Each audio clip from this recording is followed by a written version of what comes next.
If you are struggling to start something new, maybe starting a side hustle or maybe starting to invest as a beginner, but you always feel stuck, this is one tip I have for you, which is choose progress over perfectionism. To illustrate this statement better, allow me to tell you a little story or a little personal story which really impacted my life, and I hope by me sharing with you, you too will get inspired. Many years ago when I was an equity analyst, I still remembered I used to spend hours and hours and days to actually create a report.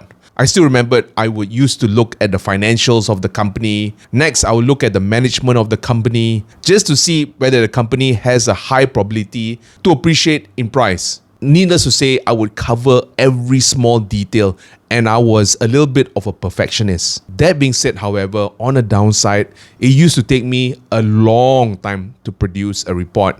So much so, sometimes I would miss the deadline. And in fact, while starting my content creation journey, I took that particular mindset with me of looking at every small detail. That being said, however, I was lucky enough to meet another content creator quite recently, which actually entered the industry a little bit later than me.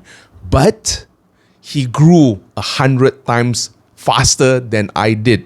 And the one advice I still remembered him telling me was to focus on creating content as opposed to planning, and taking so long to create one content. All in all, what I'm saying is that if you have a goal, look at the next one step you have to take as opposed to overthinking and overcomplicating the next step.